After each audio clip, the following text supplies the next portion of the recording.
All right, welcome to the Winding Down podcast with yours truly, King Jacob, and we'll also be joined by celebrity publicist Nicole M. Jordan, aka Professor J. So we are back tonight with another Star Splendor episode with none other than Norfolk Virginia representative, and I'll let him introduce himself so you can get familiar with him. It's your boy, man, Keith Cohebus in the crib, chilling. Appreciate you guys for having me. Word, word, word. And so, Miss Jordan, Pavani J, celebrity publicist, how are you? Like, Can't hear you. she gotta unmute herself.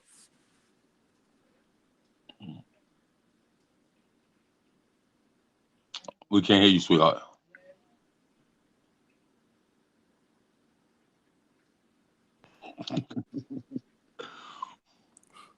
Okay, how about Yeah, we Yeah, get it's a yeah. lot better.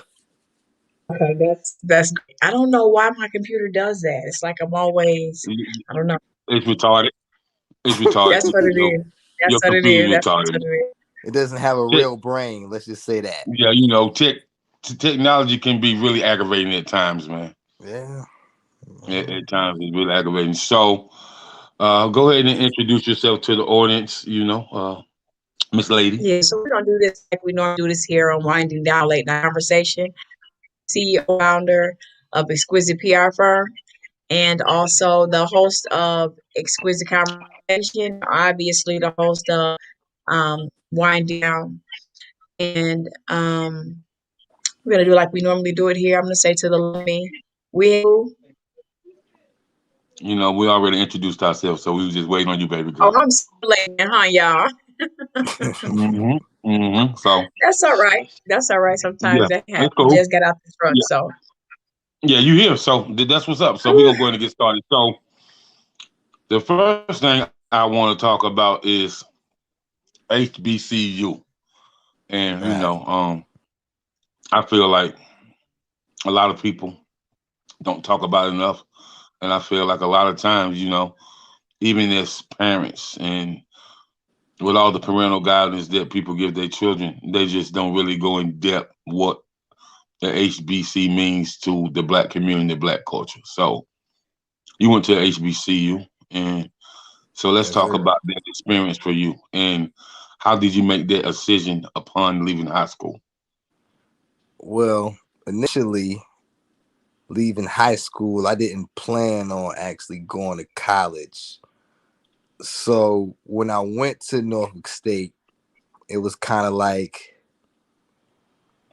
they embraced me differently. I feel like if I would have went to a PWI coming out of college or coming out of high school, not wanting to go to college, they would have been like, "Oh, you're just gonna be like another number. We're not gonna take care of you. We're not gonna look out for you, whatever." And it would have turned me off to college in general.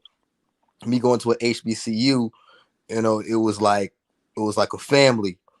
Norfolk State was like, okay, we understand that you really don't want to be here, but we're going to show you so much love and we're just going to take care of you so much to make you feel like you're one of us. And that's what like really turned me on to Norfolk State, per se. Now, the connection that Norfolk State had with the other HBCUs, I was also on the Royal Court. I was Mr. Junior while I was at Norfolk State. So I was able to go onto other HBCU campuses to see how they reacted. And they all were just like a family. The same way Mhm. Norfolk State was. It's like, oh, we go to FAMU or we go to Hampton University or it's just like they had their own little clique and their own little family and their own little feel for they historically black college. Uh, Mhm.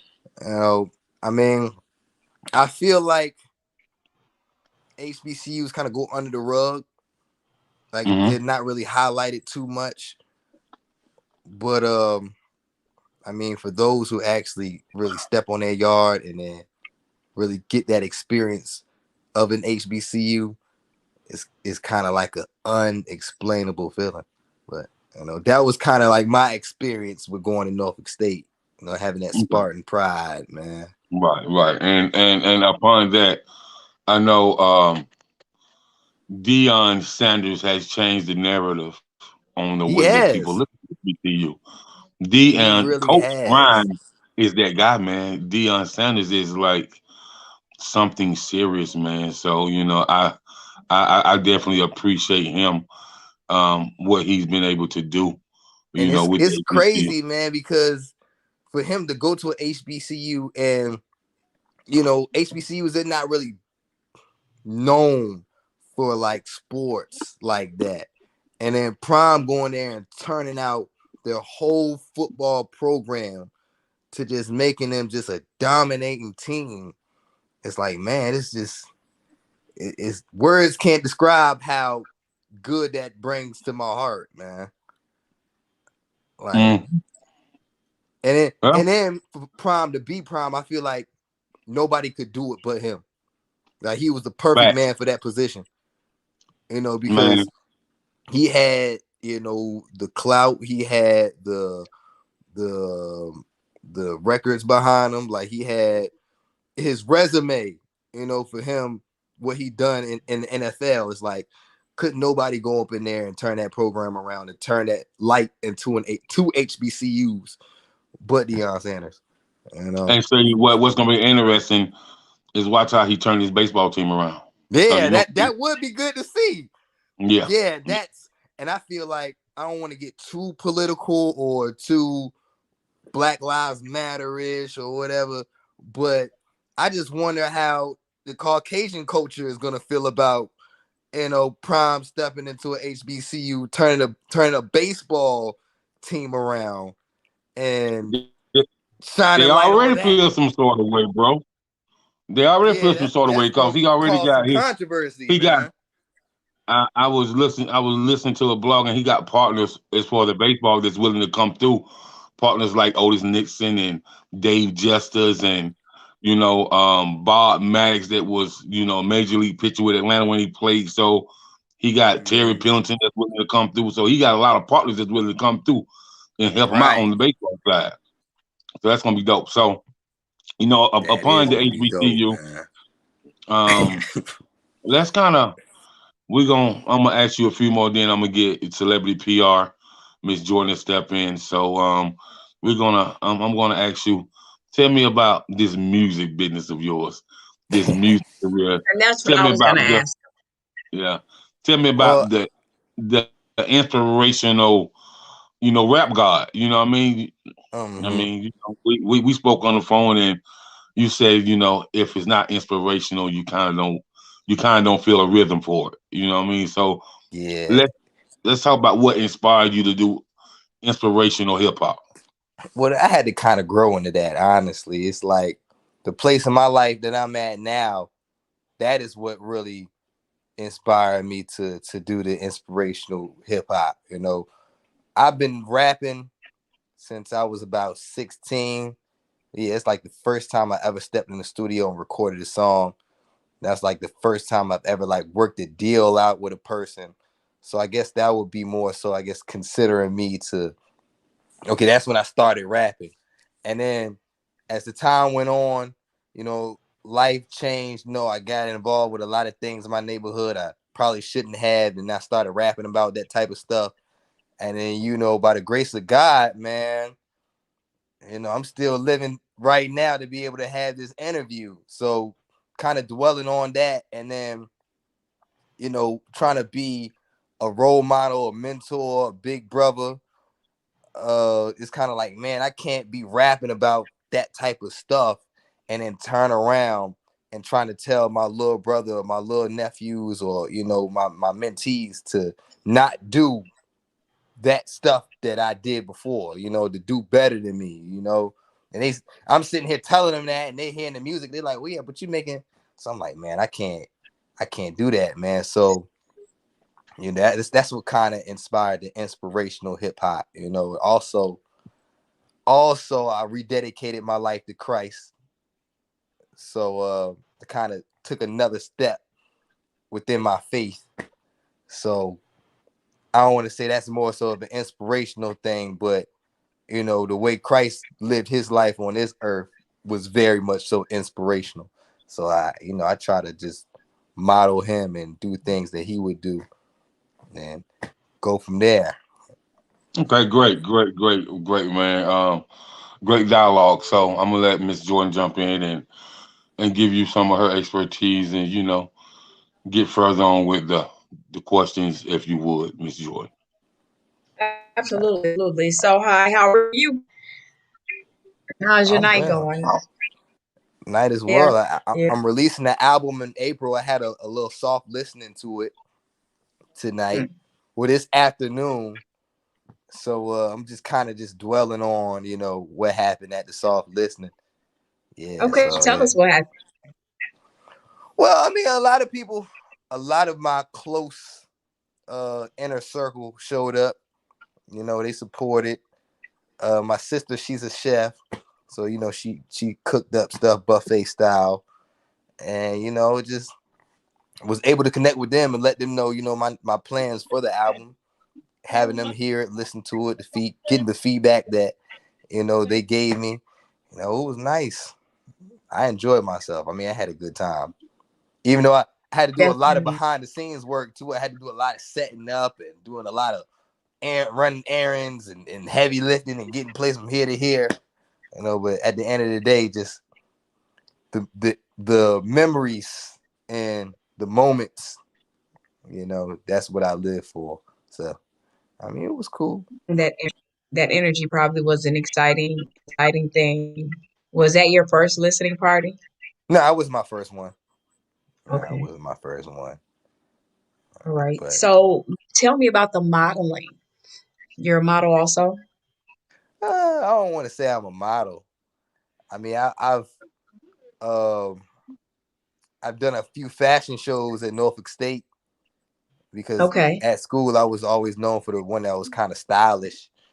So people would come and ask me, "Hey, would you like to, do a fashion show, or would you like to be on stage and then wear this for me?" So I mean, why would I turn down my Spartan family? Yeah. Yeah. So, Yeah. Nicole, I think he kind of being modest, but anyway, cause don't forget, man, is my HBC play your HBCU, South Carolina Who? State, South Carolina State Oh play y'all. yeah, So, with that being said, the fashion shows at the school are very high end. they They're not are. they're not rinky they dink. Yeah, they are. Yeah, they're high end. So with that being said, if you was in the HBCU fashion shows then and somebody picked you out of all those thousands of kids that go to school, bro, stop it. You know. Well, I mean, like that's a whole different market. Like fashion it's like in modeling, that's just like a whole different like playing field, like I know people that actually want to pursue like a career modeling and I know the stuff that they go through. I know and how they try to carry themselves, and I know some people be trying to starve themselves so they can look good. And I'm like, nah, I can't do that, man. I just want to be able to wear a nice suit, maybe a fly fit and look good, take a couple pictures. So, So why don't you? I heard you say that you do a lot. You've done a lot. You're listening for your listening. oh, you Your might get to sound. repeat that one more time. The phone was going in and out. I'm sorry. So you said you did a lot. You're listening for your soundtrack, and you said you did a lot of running around and so on and so forth. So do you have a manager? Do you have a PR? Do you have a what staff do you have? Not necessarily. I'm more so kind of self-employed with this. I do Okay. have a small team, or I have a business partner, Levi. Yeah, Good Levi is dude. is my partner. With I connected with him through another minister, and he told me about Lighthouse, and I was like, man, that's kind of similar. He has similar goals and a similar vision as me. And then once I met him and he showed me what he got going on, I was like, man, we can actually do something, like make something happen together. But you know, outside of them, I don't really have any management or anybody doing my PR. You know, I'm just kind of out here independent on my own. Okay. So, what are your plans like in the next 5 years? Where do you see you with your career, with your education, with your mentorship? Well, my plans within the next 5 years for the music, I want to be able to have an operating studio. So with that, I plan on hiring engineers, having more clientele, doing more promotion for my studio, building up more clientele to be able to get to the point where it's more so operating, kind of like the door is open. It's a revolving door. It's like you don't necessarily have to book an appointment at this point. You can just kind of walk in, and then you know you will have something available for you. So I mean, yeah, within the next 5 years, I plan to try to enlarge my studio, and then also I want to put together at least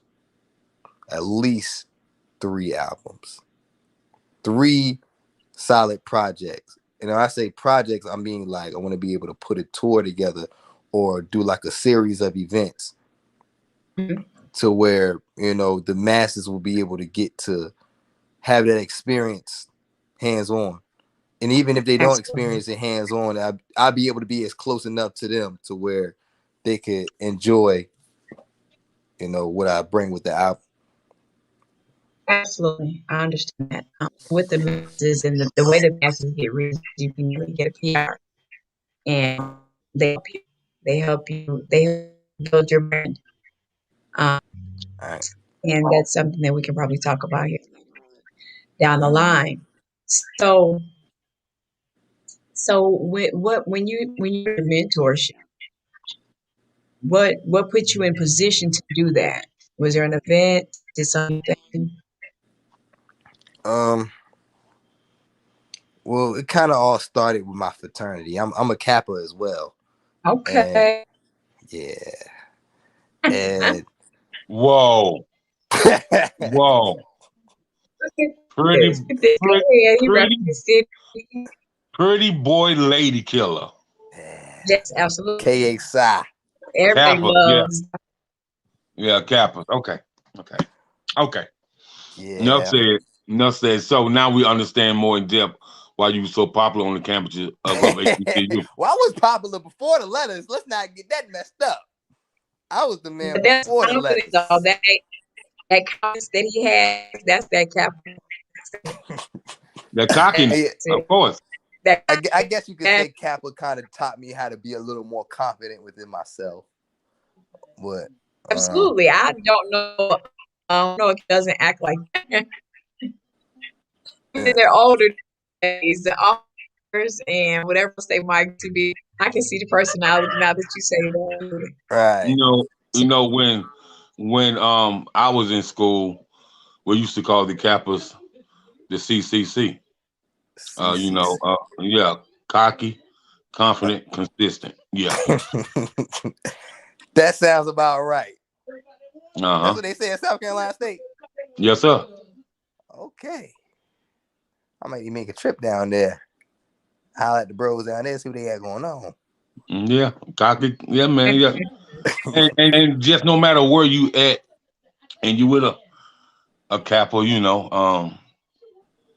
I was into back in the day, you know, also booking a lot of captives and a lot of frats to do step shows for the kids, and then throw like a party for teenagers and stuff like that. Or if we just had like a seminar, you know what I mean, a business seminar, and then you know it would after the business seminar we had the captain step, and then we turn it to a whole day party.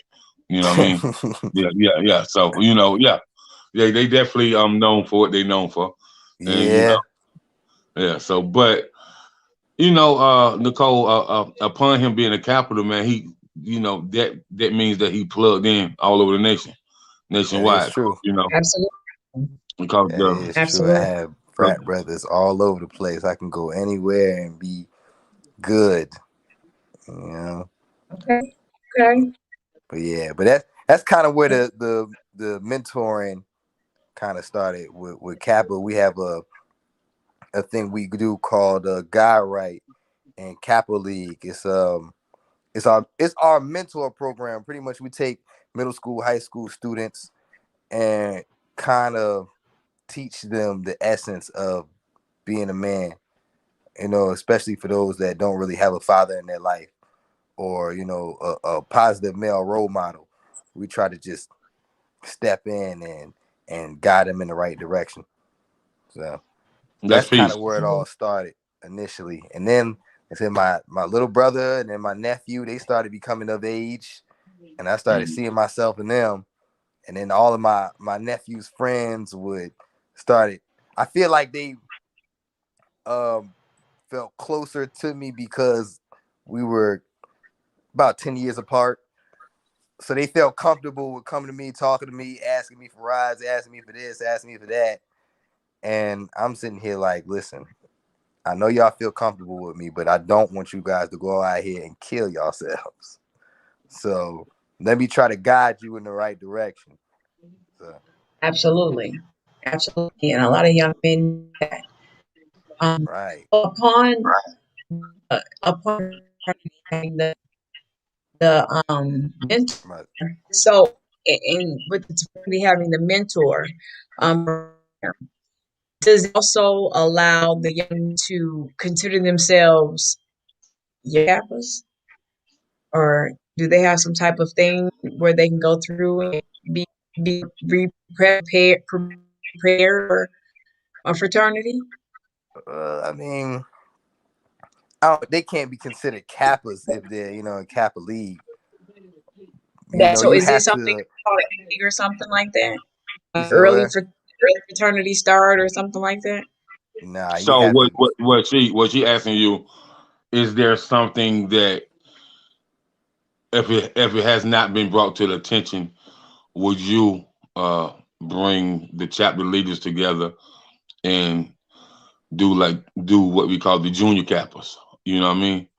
oh, Just like they have the junior Eastern Stars, and they have a lot of junior leagues. And I think as far as the frat goes and what the frat stands for, as far as building up the culture and building up the community, I mm-hmm, think the junior cappers will be something that they can kind of hold close to their heart while they're on the high school level. It'll kind of give them a standard to set while they're in high school, right, and I think that'll reel the youth in more to understand that you do have a visionary, you do have guaranteed brotherhood that's going to help you, and then you do have these brothers that's on the collegiate level that's going to help you make sure you get to where you got to go, so you can be on the collegiate level as well. And so that's just another recruitment of the HBCU and holding the high standards and the high regard for the HBCU legacy. I'm just saying. right. Well, I mean, that's kind of what Kappa League Well, is. That's yeah, what I was because my explaining with son is Kappa League in and Guy. school. That's kind of like Junior Kappa. If that makes sense. Yeah, If that answers my your son question. is doing some type of program like that where he's like the sixth kid in this Illinois, and Mm-hmm. he's in a fraternity program or something, and he has been for like the last 2 or 3. So that's why I was asking. Is I don't know what it was, but I definitely know that he's in a program now. Yeah. We So had shout that's kind out of to our junior program. Kappa League pretty much would like go to the high schools and like I said, we would just mentor young boys, the boys that kind of want to or show some type of initiative that they want to be a part of this program. But sometimes it just happens so fast, man. High school is just 4 years, and then sometimes we'll get somebody that's a senior in high school and he's gonna graduate in about 6 months. So it's like, dang, okay, get you in Kappa League, we can get you right, get you in order. But it's right after you graduate, it's kind of like, you know, rather you're gonna go to an HBCU and pledge Kappa, or go to any school and pledge Kappa, or you're gonna go into the work field and not even think about school at all, you know. So it's like we can't necessarily like put too much energy and invest in that, because like, we get our own fraternity brothers to think about too. But That's true. But no, that is what Junior Kappa, or the what you was trying to say, what Junior Kappa would be, is our Kappa League program. Yeah, Okay. man, our Kappa League program is actually pretty big, man. We do conferences every year for them. We take them to different I don't want to call them field trips, but yeah, well, it's really a budget put together for our guide right in our Kappa League program. So we're able to show them parts of the world that they probably wouldn't even never expect to experience. And I don't know, for some of these kids, I mean, some of them, they appreciate it, but you know, for me, it just warms my heart up to be able to show them something that I couldn't see when I was their age, you know. Like, I wish somebody would have just told me or showed me, you know, what was here, what was there, and take me and fly me here and then sit me down and you know, show me how to wear business attire and operate in a board meeting at 16, 17, man. You know, but you know, I mean, you know, some people have that, some people don't, but you know, look at you now, bro. You know, yeah, Absolutely. yeah, you had God's favor, so you know that's what's up. definitely Yeah, did.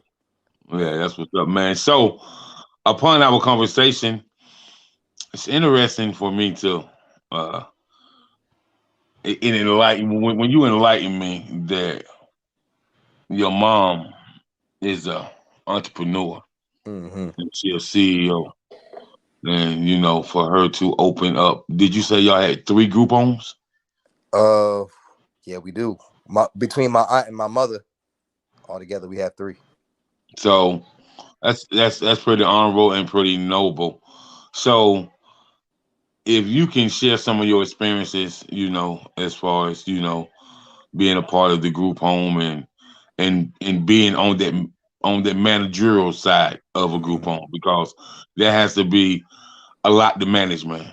It That has to be a is, lot to man. manage, and it has to be nerve wracking sometimes, but also it can be rewarding because you see how kids transition to a troubled child to a child that understands who they are, understands that they know how to identify themselves. So when they walk in the world of society, they know how to stay out of harm's way. So, what's your Well, experience? our group homes are for intellectually disabled people. Okay, then. Okay. So people that, you know, have problems up here. If that makes Okay, sense. then. Not Okay. necessarily like I'm a punch the wall type problem, but they just need a little extra help. Okay, then. You know, but I mean, what you said, it's pretty much like taking care of a kid. That's kind of how I look at it, because since they're a little, since their mind doesn't work as fast as others, it's kind of like sometimes they still think that they're 8 or 9 instead of being 45. Mm. Yeah. Okay, So, that's really interesting. yeah, sounds like that can be challenging as well. Absolutely, to have complete patience. Hello? Hello? That was interesting, though. You know, the type of group home that his mother and his auntie opened, and they have 3 of them out there in Norfolk, Virginia. And so, Wow. you know, yeah. So out of college, you know, he just took a managerial job working with you know the group home and whatnot, and so that's really noble. And Is to be a young man and to work home, period, very challenging, very challenging yourself. Like you got to have extreme to be able to be the manager, fidget and control what's going on, and still school, and do music. And do you ever play music for the people in the group home? Well,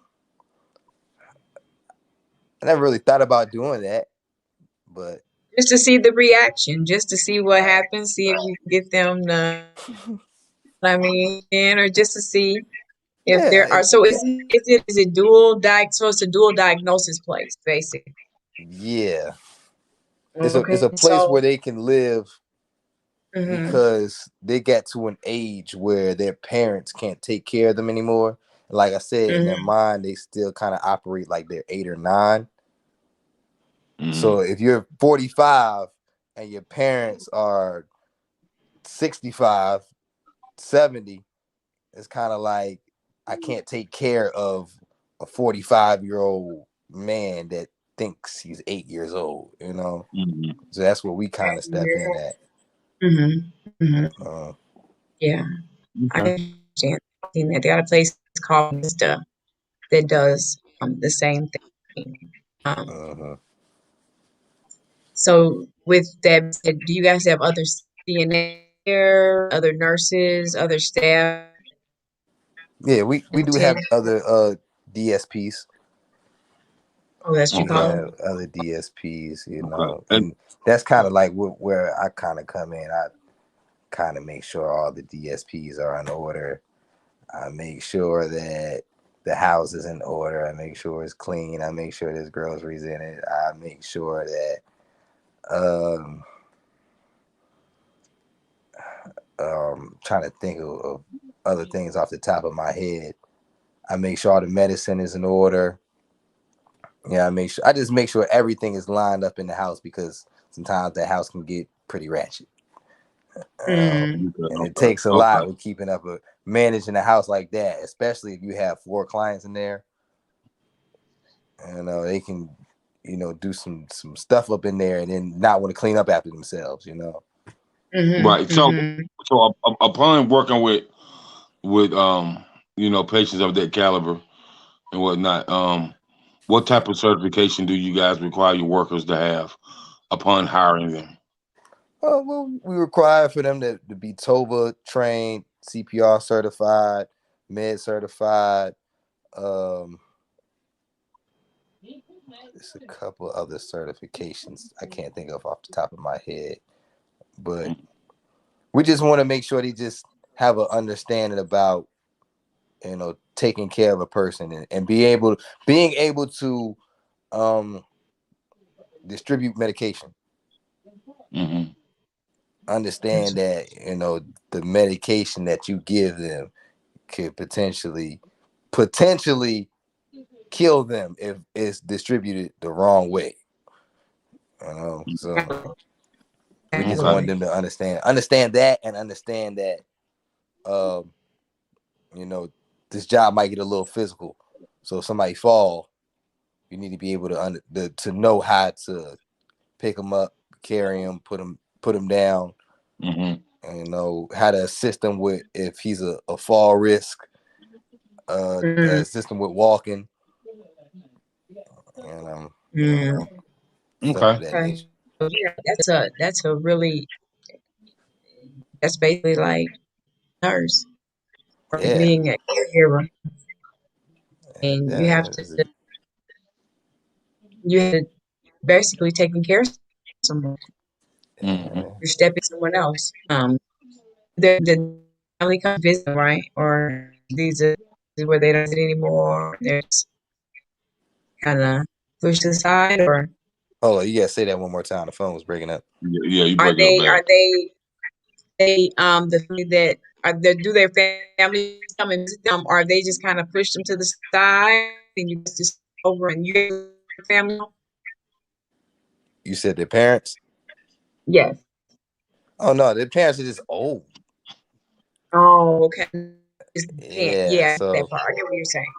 Yeah, their parents would love to have them live with them still, but it's like their parents need caregivers too. Right, right. That So ain't if your where parents need caregivers, not too much that they can do. I understand. Right. So So, you doing all this right. and all these on your plate. What do you do for recreational purposes? What do you do for fun? You know, you're the first person to ask me this question in a long time. That's funny. What do I do for fun? No, I smoke cigars. I guess that's fun to me. I like to go to different like That cigar is lounges. definitely, yeah, definitely a thing. I'm just watching the game, definitely a thing because I used to go to them. So I definitely, ladies are in there. Although, yeah, Yeah. I definitely. I mean, it's a whole thing. Yeah. Yeah, it's a whole cigar culture. It's a whole Yes, like it is. starting out smoking cigars. I never realized that it was a real culture. Like, oh shoot, like it's some people up in here that love each other. I always thought it was like a for show type of thing. But then, once I kind of expressed interest in smoking cigars, I expressed interest in smoking a cigar that was in the cigar culture, you know. So he was like, "Nah, you're gonna learn about what's what to smoke, what not to smoke, where to go, where to smoke it at, and how to smoke." Like, How yeah, to cut the end, how to yeah, how everything. to cut it, what type of It's cuts you get, a a whole V thing. cut, a straight cut, a punch. Like, Yes, it's a whole thing. Yeah, so you know what yeah, you're talking about. yeah. So Yeah, I it's mean, funny. It's funny you say that, Keith. Man, I had a, I had a city councilman. huh, They was like, "Yo, brother, I could use your voice." I was like, "What? Why you say?" They was like, I know you may not smoke cigars, but you would be a perfect person to do a TV show that we're going to be doing in the end of 2022 called Cigar Talk. They was like, we huh. definitely need your voice, and it's these doctors and these lawyers and these city councilmen, these mayors, and they just sit around with their cognac and their cigar, and they just talk about life. Yeah, And that's true. yeah. So, and they He was said like, he wanted to use your voice. Like, what is he trying to say? He said you sound like a cigar smoker or something. I don't know, man. He was just like, he's like, he couldn't use a dude with a squeaky voice. It's got to Okay. be a manly voice. Yeah. He just use a high pitched Maxwell type voice. So, Yeah, no, that is yeah, true. Like smoking a cigar can get, especially if you're smoking with certain people like them, like what you were saying, it could get to like a lot of manly conversations out of it. So they can't be right, sitting here talking about well, I don't want to say whatever they talk about, but it has to come from a voice sounding like a man.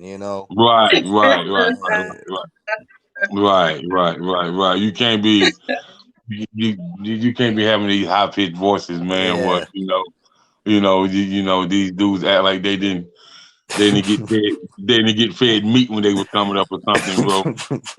Like they been eating saltine crackers their whole life, like or something. Like, Right. yeah, Like like, this is Crazy. an adult thing. Like this ain't nothing for mhm. no kids. You can't sound like a kid smoking a Nah, nah, cigar. All nah. Yeah, man. So yeah, it was interesting phone call. So I was like, okay, then just let me know. They was like, and we will do. So it was an interesting phone call. So this I can tell you this, Keith.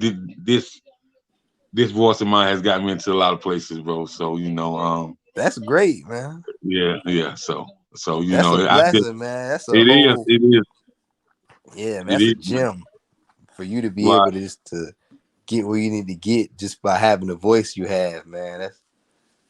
right, That's right, love, man. right. So you did this was a soft listening today, right? Yes, sir. A soft listening. So was there any um magazines there, any publicity, any media, any radio personalities, people that got podcasts? I know you said your sister was there because she's a celebrity chef, so I'm Mm-hmm. pretty sure she know lots of people because she cater lots of events. So that's a plus for you. You know, Mm-hmm. so did you have any potential media there at all? I did, but I invited people and I told them I wanted them to chill instead of work today. Okay then. But I did have a few people that did podcasts, that did vlogs. I had a few people that did like photography. And I had a few people that, own their own businesses, have their own ministries and stuff. But I told them, I said, yo, I want you guys to come and I want you just to relax. And I want you to listen to the album instead of trying to, you know, post it or take pictures of me or just, do what you feel like would be considered work. I wanted you to just kind of relax and take a load off on this one. You know what I'm Okay. saying? Mhm. Because Right. then on top of that, I didn't want, it's still kind of like up in the air, if that makes sense. The album. Mm-hmm. Like it's Mhm. complete, it's finished. And, I have a due date for it, but it's like I'm still kind of trying to figure out how I'm gonna market it. That makes sense. And I don't want What? to just go out with any marketing plan. Mm, I see your hand. yeah, you see them? So upon saying that, I got a question for you, man. And this is a question I always ask, inspirational artists, Christian rap artists, Mhm. from how gospel music is perceived for years and Mhm. years and years. What has been the best way to get the older generation to listen to you and to feel you? Man, what do I think is the best way, or what's been considered the best way? What has been considered the best way for you? I know everybody might have done it differently, but Mhm. for you, as a young king, how do you get them to listen to you? And when they listen to you, do y'all have conversations where they can understand what you were saying, where they felt what you were saying, and they want to know what made you say that? Well, as far as the creative music uh, avenue of that, with them, whatever they're listening to, I always try to implement some type of sample or something that they're kind of used to hearing. Uh, Like I think Lecrae he had sampled "Take the Shackles Off My Feet," so uh, he sampled that and then made a whole new song behind it. And I'm like, yo, I know a lot of like old school gospel dudes that will probably like respect that and listen to what Lecrae was mm-hmm, doing or had said on that song. So, I'll try to sample something that they were used to listening to. And then what kind of gets them is the kids of their churches or their ministries. The kids, they'll be more so interested in like hip hop and stuff. So they're kind of like already on the fence about, man, let me see what they're talking about with this hip hop stuff. And then when right. they hear I do like inspirational hip hop, gospel, whatever positive hip hop, they're like, okay, let me hear what you got. At that Mm, point, so half since the kids are kind of influencing them, like half the battle is already won there. but And then once I have a song out there named "Call Forgiveness," so the title of it, right there is like, okay, forgiveness. Wait a minute, what do you have to say now? And then in the sample is like, I still love you, I really do. So it's like, okay, now it's talking about, okay, I still love you. And then I come in and say, I still love you even when you throw hate like you spat up in my face and said I was a disgrace. First couple words, they're like, okay, he's saying something. right. And You know what then I'm see, saying? the youth has already piqued their interest because Yeah. what I mean, So especially. since the youth already did the halfway battle for me, it's like now all I got to do is just make them feel good with the music. So if the music Mm, makes them feel good, if they hear a sample that they're familiar with, and then like I said, the youth did what they did, the sample did what they did. All I got to do is just say something that they can relate to, and then go from there. Okay. Interesting, man. Interesting how that plays out, because I can remember back in the day when Kurt Franklin first came out. And how they The church folk was like, whoa, whoa, yeah, whoa. That was like, whoa, player. Like, what's going on with you? Like you just coming in the church and you're stomping and you got a whole suit on with the Air Force Ones. Hey brother, hold up, bro. You know what I mean? And then yeah, you talking about GP. We ain't here, we ain't going nowhere, and you tell everybody to stomp. The preacher right. ain't told us to stomp, Kurt. But you gonna tell us to stomp? Hold up, Well, people. I I'm mean, just like, I I always mean, look at it like, man, if you ain't got no haters, you ain't doing something right, man. yeah, I mean, I don't per se think they was hating. I per se they didn't understand it because it took them by storm. And when Kurt came on TV and broke it down, this is how I register with the youth, with the young people. This is how Right, I take 100 black men and 100 black women and pull them off the streets and put them into my concert where they don't have to purchase ticket. That right, they can come and give their lives to Christ, and they can be saved and sanctified and still stomp. How about that? right. Uh, Yeah, uh, you know what I mean?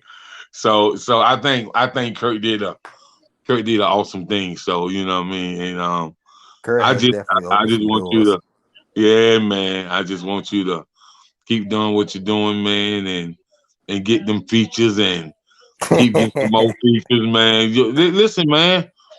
If the message is is powerful, bro, and when you embody the message yourself and empower Mhm. someone else, you're gonna have people that want to work with you from all over the country, man. Right. And don't ever wear yourself out, because I seen a Netflix special where Pharrell Williams' uncle started this choir, this big Mhm. choir, about 200 people, Nah, bro. I know the people that put together that choir. Like, they're from here. That choir was based Right, out of this area. right. So I I know. know like who put together that choir. Like I know the people that the choir leader. I know the pastor. Like I said, Pharrell's uncle.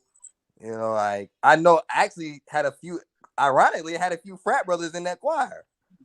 Okay, Mm. okay, okay. Yeah. Yeah, like I know them personally. Like I'm sitting here, I'm like, wow, Keith he's on the choir. Like that's crazy. Like Right. you know, That's a real dope Netflix series, man. yeah, man, it Real was dope, nice, man. man. It Yeah, was nice. it was from some phenomenal singers on there. Yeah, And man. you know how you be sitting on the couch watching, then you gotta scoot up a little bit and get in the TV like this. I'm like, whoa, man. So Yeah. it was dope. So but I'm gonna give it back to Miss Pavani J, Miss Celebrity Publicist, because I'm Answering pretty sure she questions got a over few follow here. questions. I'm enjoying the show. So Miss I'm enjoying Pavani, you guys talking. What? okay. So You let me guys ask you go ahead this and right here, vibe bro. out.